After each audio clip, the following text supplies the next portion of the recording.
President Rajapaksa, ladies and gentlemen, thank you for your kind welcome. My wife and I are very glad indeed to be joining you here in Colombo. At the personal request of the Queen, I am delighted to be addressing you this morning on behalf of the head of the Commonwealth.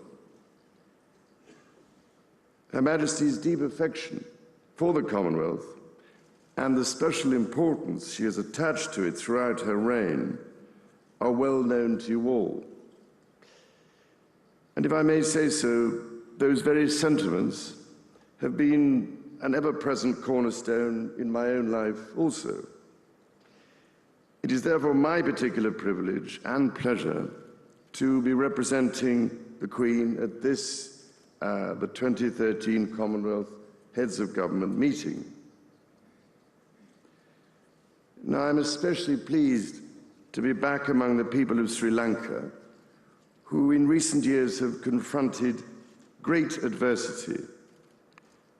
My last visit here in 2005 came just weeks after the devastating tsunami had struck these shores.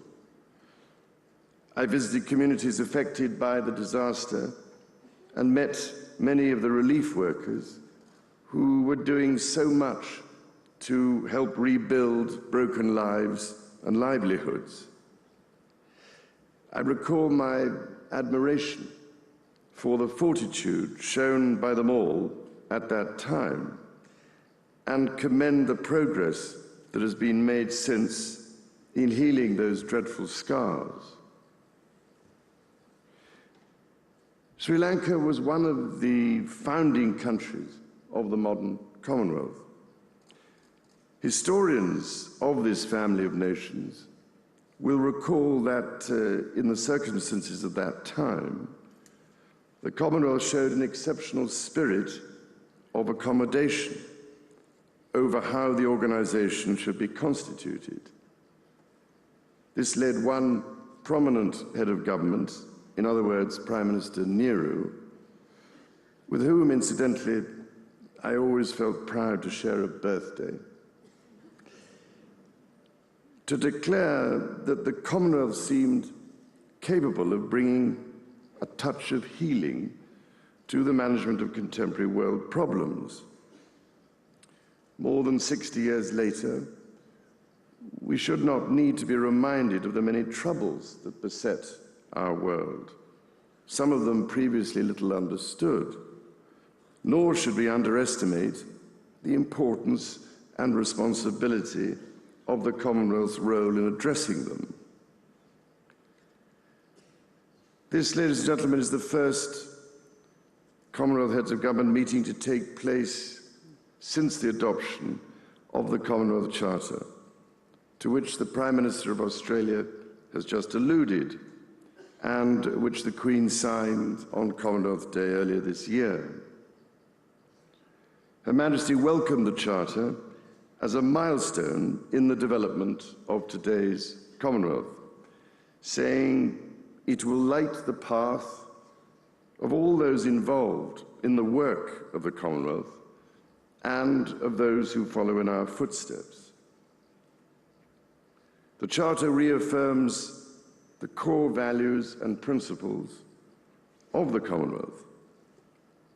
At this CHOGM, and guided by that spirit, the Commonwealth is being charged to confront the many issues affecting security, the security and well-being of its nations and peoples, working to the agenda which the Secretary-General has just outlined. The Queen wishes you well in these vitally important deliberations. Mr. Abbott also kindly mentioned the Queen Elizabeth Diamond Jubilee Trust. And if I may, I should just like to take this opportunity of extending Her Majesty's sincere thanks for this remarkable initiative, which has been founded as a tribute to her 60 years of service as head of the Commonwealth.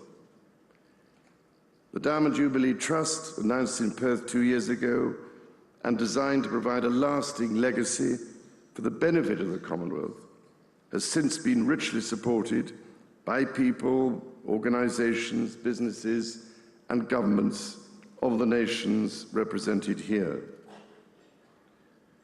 And as you have heard, that generosity will be devoted to two major causes. First, the treatment and, in some cases, the elimination of avoidable blindness. And secondly, a new programme of youth leadership named for Her Majesty's Diamond Jubilee.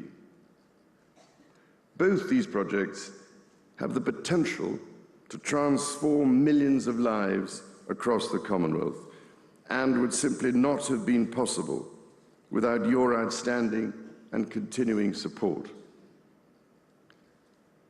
Ladies and gentlemen, each one of us is here because of the hope and the trust we place in the Commonwealth to bring that touch of healing to our troubles and deliver the very best future for our people.